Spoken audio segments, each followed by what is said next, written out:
ট্রাক্টরের সঙ্গে দুটি ট্রলি বোঝাই জঞ্জাল নিয়ে যাওয়ার সময় ইংরেজবাজার পুরসভার একটি ট্রলি খুলে গিয়ে ঢুকে গেল চায়ের দোকানে।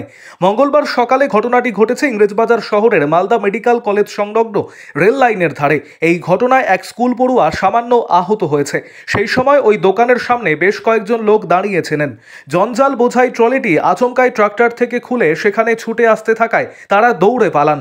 জানা গিয়েছে ওই ট্রলি বোঝাই জঞ্জাল রথবাড়ির দিক থেকে নিয়ে এসে আমবাজারের দিকে নিয়ে যাওয়া হচ্ছিল।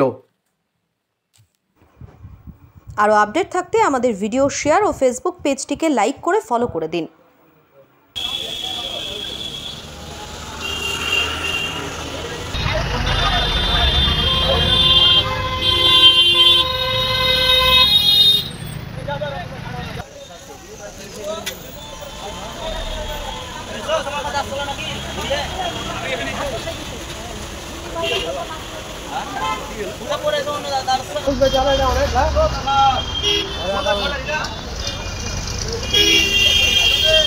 গাড়িটা হঠাৎ এই পৌরসভার গাড়িটা ইভিএম এর এটা জিনিসটা ছুটে গাড়ি এসে এদিক থেকে সোজা স্ট্রেটে এসে আমার টয়লেটের দোকানে একবার তো থামাথামি সিন না, টয়লেট থেকে যে পুরো পায়ে আমার এই জায়গাটাতে এতটা লেগেছে, মানে পাটা পুরো এরকম হয়ে গেছে। আমি চিল্লাতে চিল্লাতে মানে কি বলবো আর। কোথায় হলো এটা? কোথায়?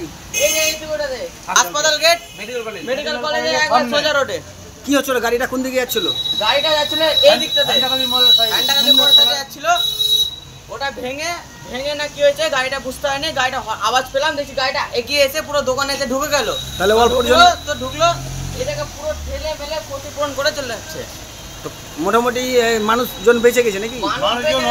একটা অটোওয়ালা বেঁচে গেছে, বাসটাতে ঢুকতে বাসটাও বেঁচে গেছে, সরকারি বাস। মানুষজনের বহুত মানুষজনের ক্ষতি হতে বেঁচে গেছে। আপনার দোকানের মোটামুটি হয়তো মিনিমাম তো এখানে এরকম ওয়াটার ব্যাগের 500 টাকা খরচা মিনিমাম হতে পারে, 500 টাকার মতো খরচা হতে পারে, 500,000 টাকার মতো খরচ। হ্যাঁ। আপনার নাম? অরিত্র সিংহ। প্রাণে বেঁচে গেলেন? প্রাণে বেঁচে গেছি, এটাই অনেক। তার মধ্যে